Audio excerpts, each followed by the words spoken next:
दोस्तों नमस्कार, मैं संदीप कुमार एक बार फिर से आप सभी का आउटकम सीरीज के इस 5वें पॉडकास्ट में दिल से स्वागत करता हूं।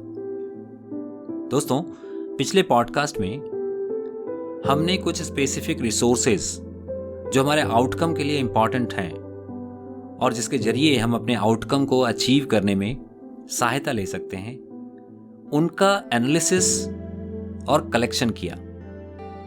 दोस्तों, जिसमें मैंने object, people, role model, personal qualities, money, इसके साथ साथ 5W1H फॉर्मूला आपके साथ शेयर किया था।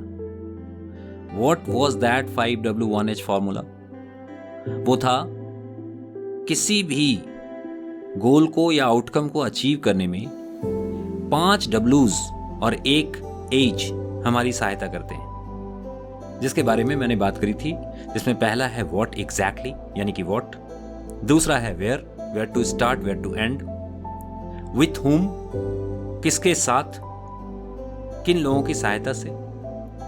इसके अलावा था व्हेन, यानी कब से शुरू करना और कब तक पहुंचना है, द टाइम बाउंडेशन।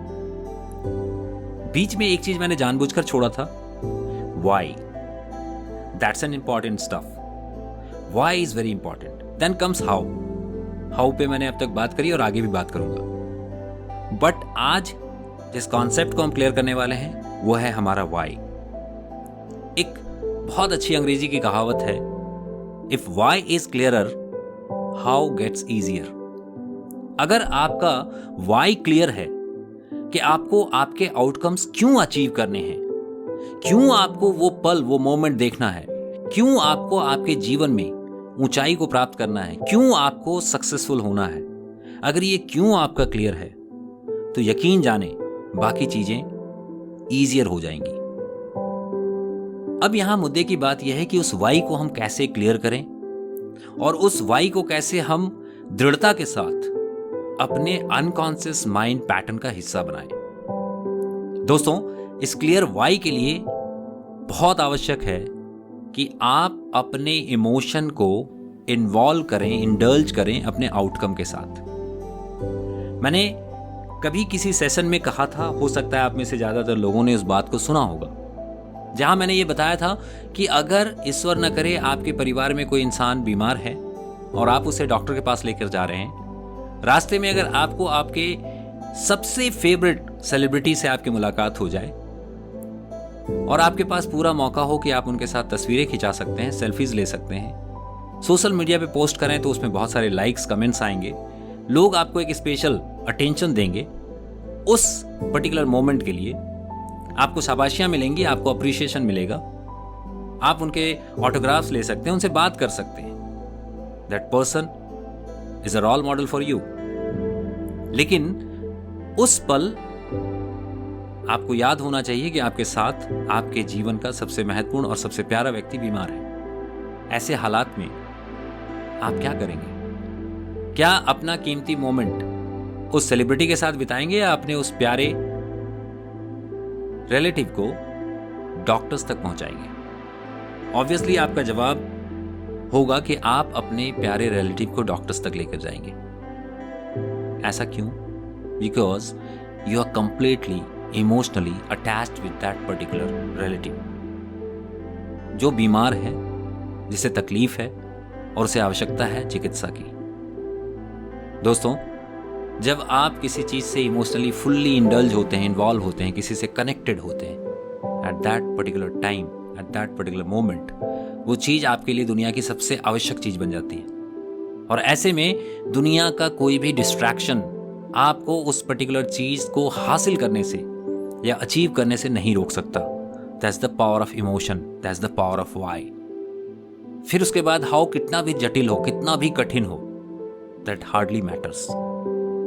क्योंकि जब भी आप सफलता की सीढ़ियां चढ़ रहे होते हैं, तकलीफें आएंगी, लाजमी है, मुसीबतें आएंगी, लाजमी है, परेशान आप होंगे, लाजमी है, हालात टफेस्ट हो सकता है, लाजमी है। सैकड़ों फेलियर के बाद एडिशन ने बल्ब इजाद किया था।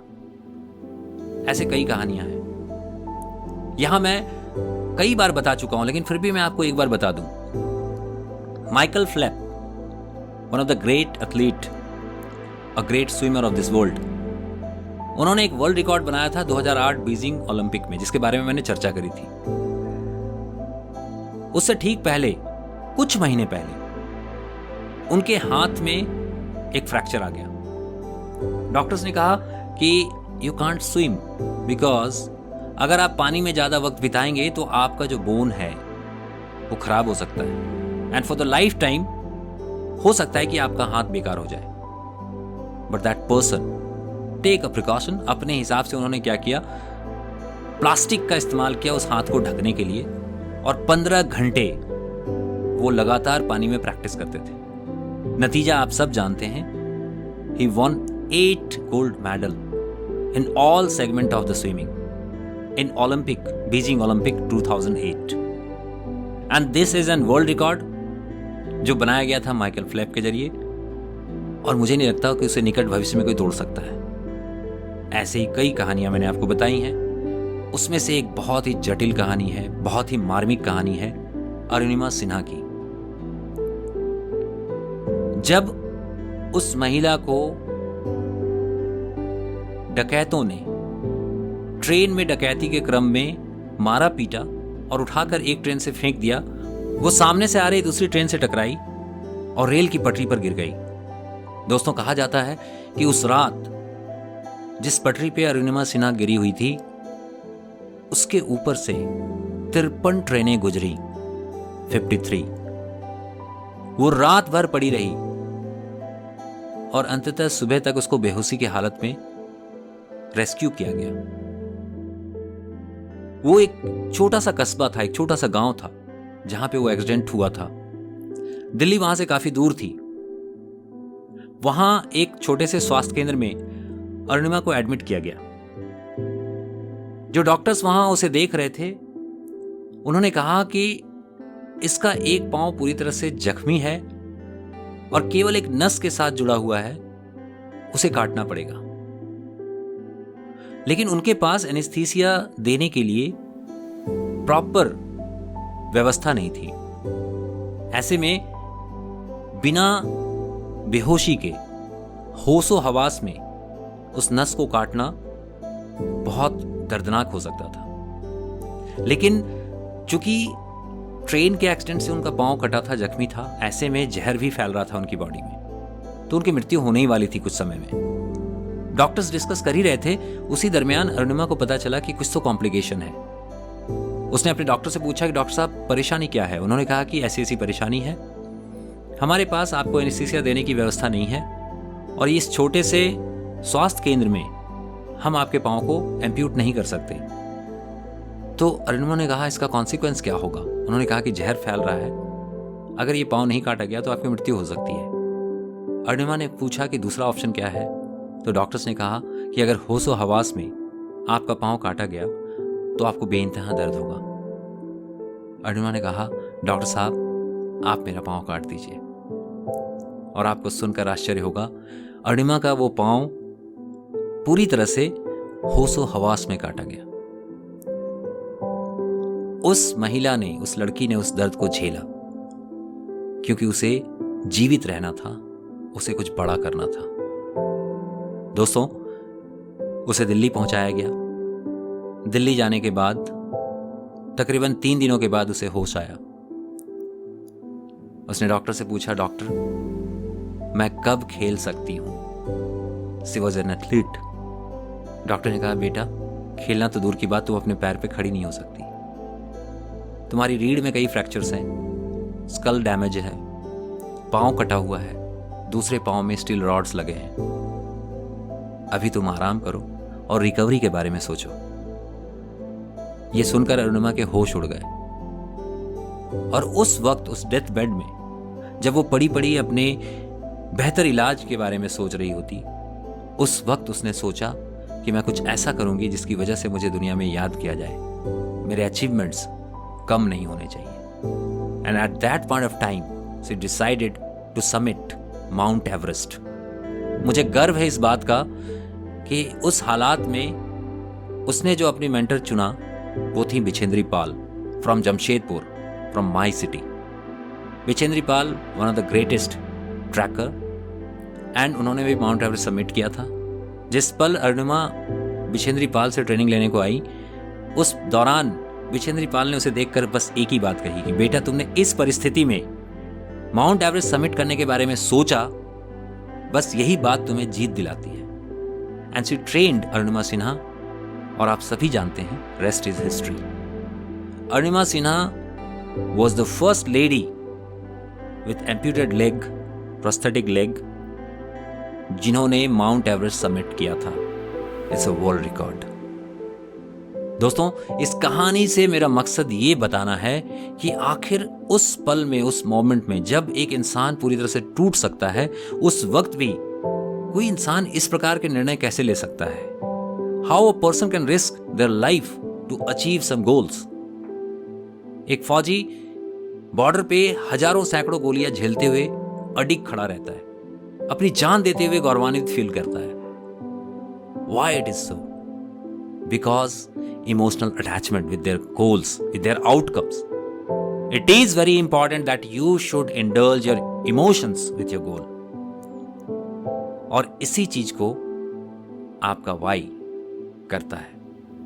अगर आपका वाई क्लियर है, आप कुछ भी कर सकते हैं अपने लक्ष्य को हासिल करने के लिए। दोस्तों, मेरे one of the great mentor Shiv Khera, उन्होंने एक बार एक बात कही थी जो मेरे जहन में चिपक सी गई है। उन्होंने कहा था, a person, an athlete practice 15 hours a day for 15 years to live a moment of happiness.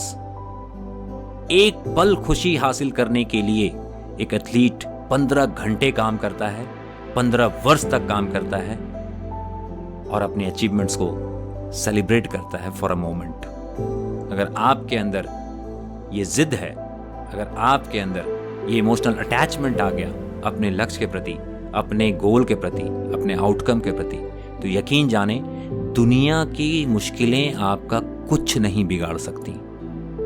No one can distract you, nothing can distract you, nothing can derail you. कोई भी आपके लक्ष्य की तरफ आगे बढ़ने से आपको नहीं रोक सकता। मुश्किलें कितनी भी आएं, आप हर मुश्किलों को न केवल ओवरकम करेंगे, बल्कि हर मुश्किलों के बाद आप ज्यादा शक्तिशाली होकर उभरेंगे और अपने लक्ष्य की तरफ अग्रसर होंगे। आने वाले पॉडकास्ट में कैसे आप अपने गोल्स, अपने आउटकम के साथ अपने इमोशंस को इन्वॉल्व करें, इसको लेकर मैं डिस्कस करूंगा और मैं आपको बताऊंगा एनएलपी की बेहतरीन technique which is called anchor.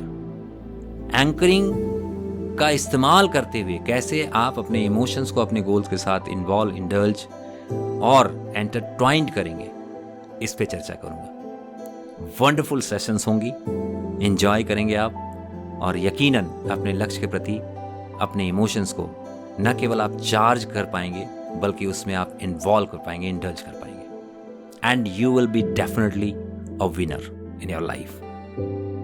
With the blessings, with the good wishes, मैं संदीप कुमार आज का पॉडकास्ट यहीं समाप्त करता हूं। दोबारा अगले पॉडकास्ट में मुलाकात होगी। तब तक के लिए आपका बहुत बहुत आभार मेरे जीवन में आने और बने रहने के लिए। अगले पॉडकास्ट तक के लिए आपसे विदा लेता हूं। धन्यवाद, आभार। Have a nice day ahead. Thank you so much.